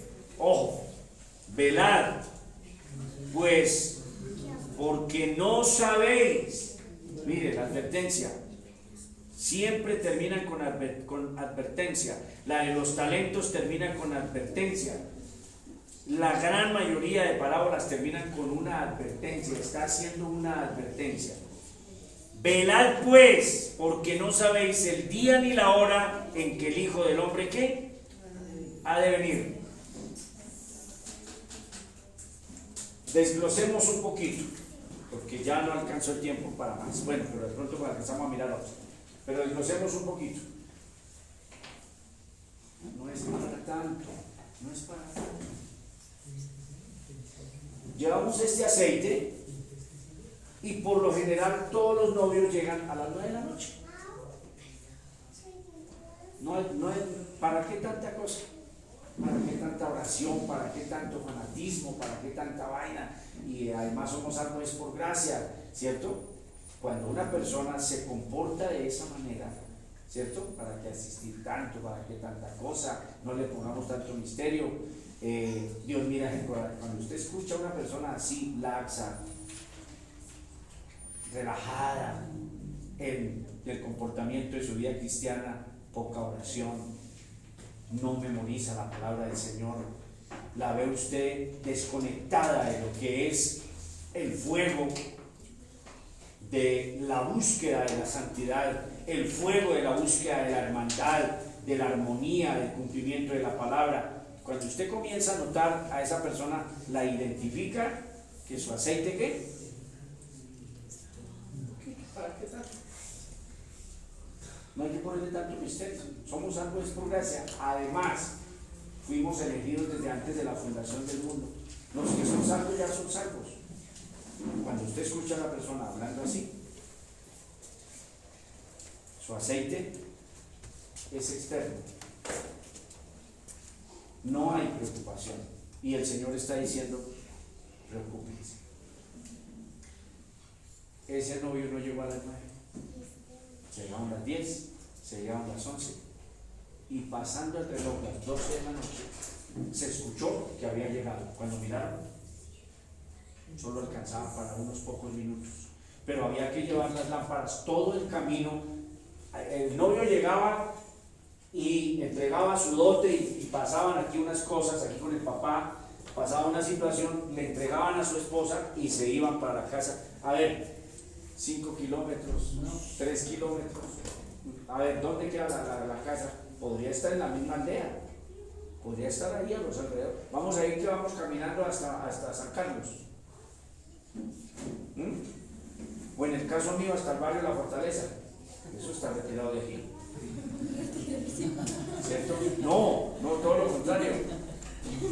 Me traigo a Chava para acá, o sea, me toca de La Fortaleza caminar hasta aquí. ¿Se necesita bastante aceite? Claro, mucho aceite. Entonces, el tema de la salvación, y habla, por eso el reino de los cielos es semejante, ¿cierto? El tema de la salvación por eso tiene sus tremendas complejidades y sabiduría para expresarlo. Mire, cuando un pastor o un maestro se centra solo en la soberanía de Dios y le enseña a su iglesia la soberana elección, la gracia, y que fuimos predestinados, y la voluntad soberana de Dios, el decreto de Dios, eso está bien, porque si no enseñamos eso estamos pecando. Pero se le olvida y pasan meses que no le habla a su congregación de la responsabilidad, que es la doctrina paralela que va ahí mirando a la otra. Entonces, pastor, pero entonces si decimos que sí participamos, etcétera, etcétera, estamos afirmando que es por nuestras obras, que sí es por nuestras obras. No, no es por nuestras obras, pero ¿sabe qué dice el apóstol? Ocúpese de su salvación. Y una característica del cristiano verdadero es que él está ocupado de su salvación. Él está diciendo, no estoy orando lo suficiente, debo congregarme fielmente, debo estudiar más, debo hablar de Cristo. Él está angustiado, identifica su ira, identifica su lujuria, identifica su pecado, sufre y de rodillas le dice al Señor, quítame esto. El que ya se abrigó con sus pecados y los lleva ahí tranquilo, comienza a dar un alto indicio de que es del grupo de las imprudentes, ¿cierto? Ahora, lo que le llamó la atención a Nelson, prudencia e imprudencia, o prudencia y estupidez, ¿cierto? Entonces, ¿qué es ser prudente? Toma de más, aceite de más. Sí, bien, hijito. Va precavido. El prudente, mire, vamos a hacerle cuenta de un viaje. Eso es mejor llevar jabón, no nos vamos a demorar sino medio día o un día. Las mujeres son más prudentes que nosotros. ¿Y para qué llevan todo eso, chavita? O sea, si no me lleven chanclas, yo voy descalzo, no, eso es mejor que comienzan a echar. La prudencia, bien, en el viaje. Pongamos ahora un ejemplo, Rayita, de prudencia en el que está haciendo una construcción. Y dice Yair, pongámosle un paral más. No sobra ponerle un paral más. Eso no es necesario, aquí 4 parales y además eso, el peso está distribuido, 4 parales. Y ahí dice, Pedro, pongámosle de a 5. Vamos a poner una tira de 5. Más vale que sobre y no que falte. Y decimos esas palabras prudentes. El imprudente o el estúpido, porque no está hablando de imprudente, sino prudente y estúpido, siempre va corto. Eso es lo que quiero que entiendan de la palabra. Siempre va ¿qué? Corto. Poco se congrega, poco ora, poco lee la Biblia, no le importan estas cosas. Siempre va corto. ¿Y qué va reflejando? Que no es salvo. Que no es salvo. Porque el que es salvo, hay pasión en su corazón, hay un fuego en su ser, que es lo que lo lleva, lo empuja. Yo tengo que aprender, yo tengo que saber, yo tengo que participar, va impulsado a querer hacerlo. ¿Y el insensato qué es? Bueno, ¿para qué tanto? ¿Cierto? Me acuerdo tanto que íbamos viajando con Fernando hacia Caquetá y antes de la loma de los que ya viajaron conmigo y ven que hay un páramo y una loma ahí, Resinas, llega aquí, sube y comienza a bajar y encuentra usted Florencia. Pero resulta que de aquí a la loma ya ni gente se encuentra usted por ahí, ni siquiera gente, apenas usted ve árboles y cerro para lado y lado. La aguja comenzaba a acercarse al rojo. Fernando, esta es la última bomba y la otra está en Florencia. No, yo ya le tengo calibrado a este carro y este carro le dura como 30 kilómetros, le dura en rojo. Entonces Enrique alzó la voz, etcétera, etcétera. No, es que eso yo ya le tengo calibrado. Entonces yo iba sentado a la hora. Dije, Fernando, direccionales, y entramos a esta bomba y tanqueamos. Entonces, él se percata que no le estoy dando una opinión, sino que el pastor le está dando una orden. Entonces se frunció un poco, cambió el semblante, entró y tanqueó.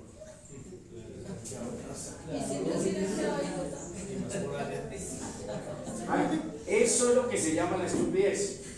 Entonces, va a disfrutar esa parábola, linda. Por eso yo dije, yo no le voy a decir, no den las parábolas, no, porque la palabra es suficiente. De pronto habrá una deficiencia en desglosar la profundidad de la verdad que Cristo da ahí, ¿cierto? Pero por ejemplo esta está hablando de la característica de los dos grupos que van a estar juntos. Siempre estarán en la iglesia del Señor, están los salvos y los no los salvos. Siempre estarán ahí. Los inconversos, bautizados con ministerios y que están ahí. Bautizados, participantes de la iglesia, con lámparas y con un poquito de aceite. Pastor, entonces el Espíritu Santo está un poquito en ellos. Es que es más bien la actitud. Yo me he inclinado más por la actitud. Y la actitud no la da el Espíritu Santo, claro. Pero yo me voy más por esa actitud del cristiano, que ese es nuestro aceite.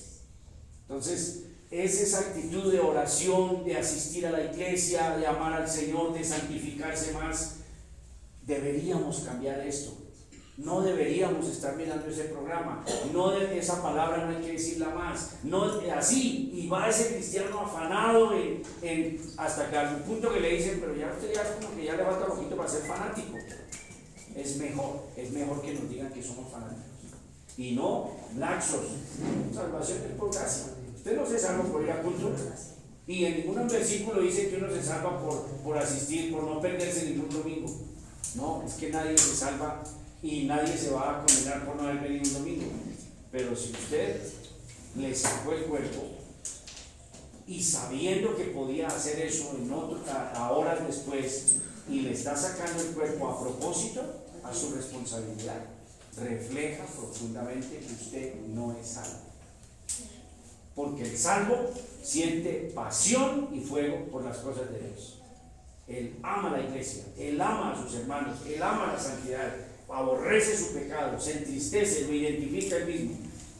Entonces, me inclino más del aceite, esas actitudes cristianas de las que el cristiano está inundado, está lleno, reserva, siempre reserva más. Entonces, de repente usaremos un poquito más, no sé si usamos un poquito más en la otra clase o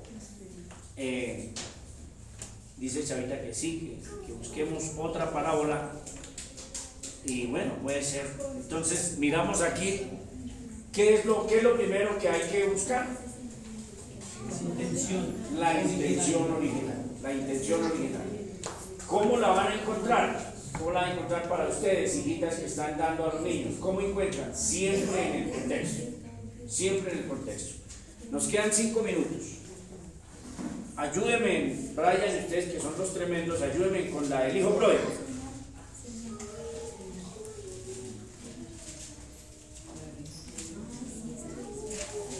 En su Thompson por ejemplo, la parábola, aquí encuentro la de los 2 hijos, los labradores malvados, parábola de la fiesta de bodas. No, esto es una cosa impresionante. Lucas 15, 11. Lucas 15, muy bien, hijito, así es que me ayudan ustedes.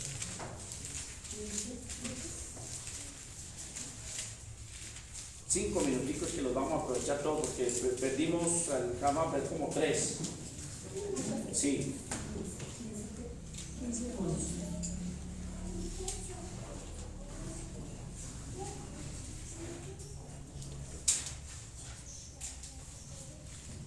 Lucas 15, ¿cierto?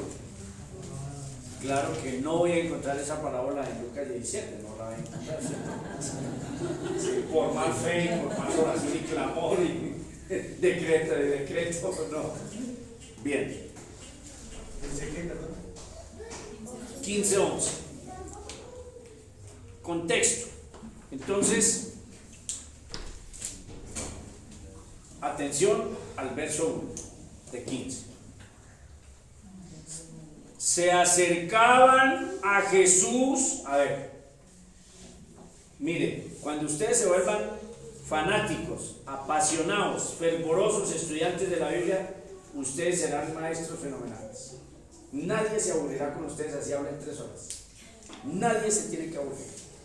Pero si ustedes no son apasionados, fanáticos, amantes de la palabra del Señor, comenzarán con historias y con cosas que van a fastidiar y a cansar a las personas hasta el punto que la persona diga, ya no quiero oír más, porque es el mismo encartonamiento. Encartonado es lo mismo.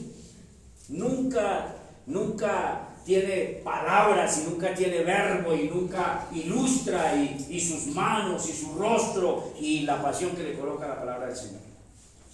Háganlo, sean fanáticos de este libro, enfermos. Pastor, esa palabra es fea. No, es como enfermo, como si yo tengo que leerla. Para la televisión, para las redes sociales, para todo eso, ¿cuánto tiempo perdemos ahí? Y eso es para mí en adelante, para ahí, y tan, y no sé qué. ¿Qué sacamos? Nada. Bueno, pues miro un video de Pablo H. Pero no, mis amores, nosotros tenemos que leer la Biblia muchísimo y apasionarnos. Toda la clave está en verso 1 y 2. Ahí está todo lo que va a decir de en adelante. Se acercaban a Jesús todos los publicanos y pecadores para oírle, y los fariseos y los escribas murmuraban diciendo, este a los pecadores recibe y con ellos come. Ahí está todo está ahí. Ya usted no tiene que ir a buscar, romperse su cabeza. Y arrancó el Señor desde el verso 3, pero solamente leo aquí. Entonces, ¿sí ven? Lo grandioso de identificar contextos, de saber por qué, de dónde sale esto, y no extraer textos aparte, como hacen la mayoría de predicadores laxos. El Señor me perdone por ser brusco, laxos, sacando textos ahí para un sermón apretado ahí de media hora. Eso no es carácter de un hombre que ame la iglesia y que quiere exponer la Biblia.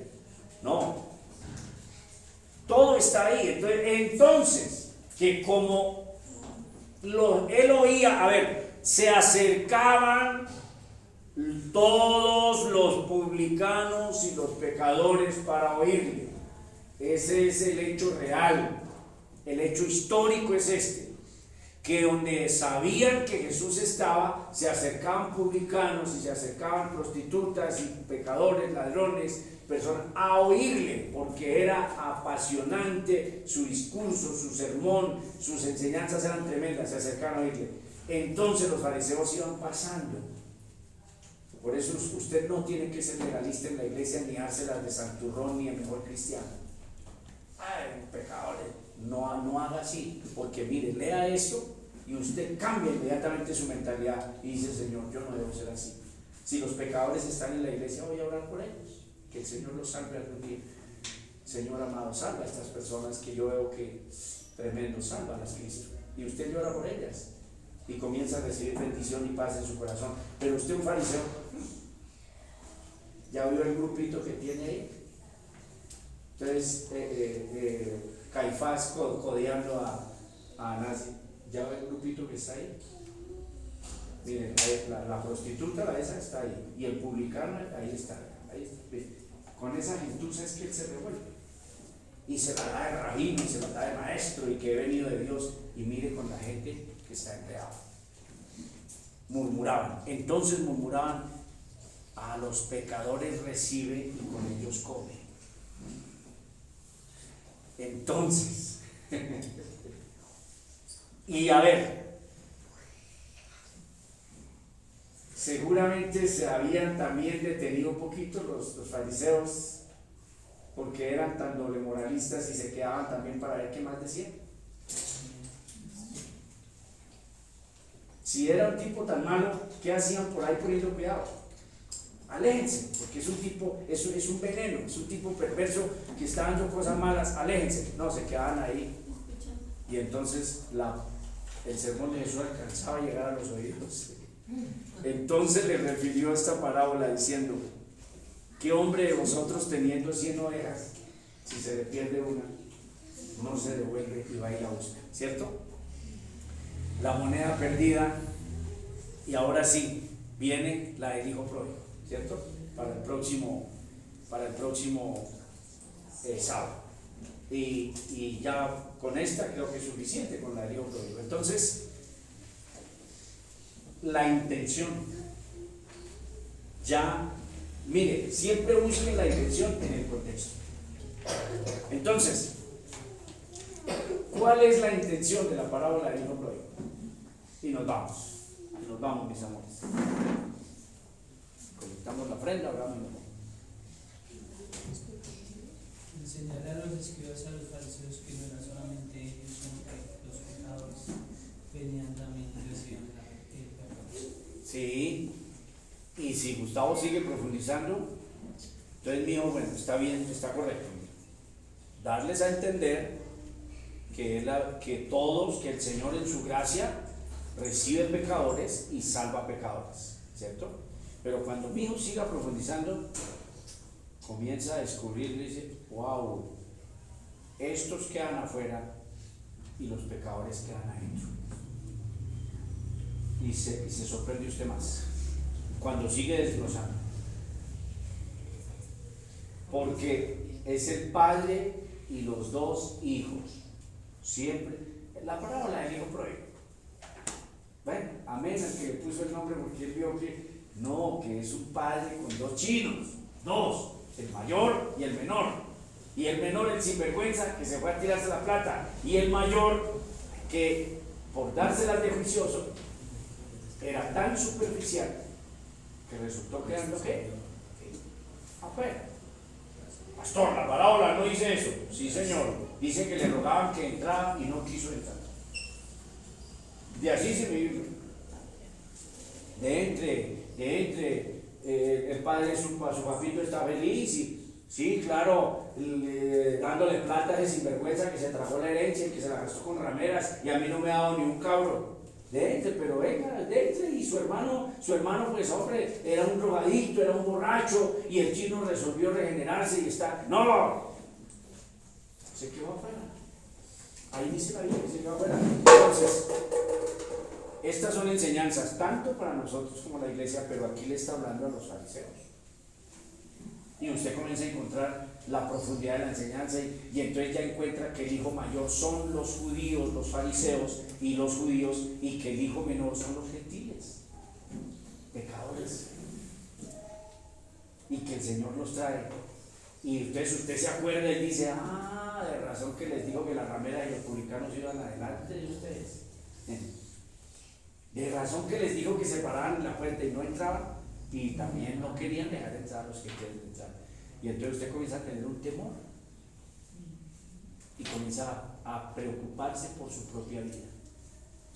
Señor, que yo sea de los verdaderos. Amén. No ese fanático legalista que está calificando quién es más pecado, quién es menos pecado, sino se centra en su propia vida. Señor, yo anhelo ser de tu agrado. ¿Les parece? Bien, vamos a trabajar el próximo sábado con esa parábola, porque hay que ponerle cuidado a esto. Estas enseñanzas hay que cogerlas como suave, despacio. Intención original. Desglosamos entonces intención original, vamos a mirar entonces el desarrollo de la parábola, entonces hacia dónde apunta y conclusión. Siempre tiene que usted encontrar la conclusión de la parábola. Vamos a ver, soberano Dios.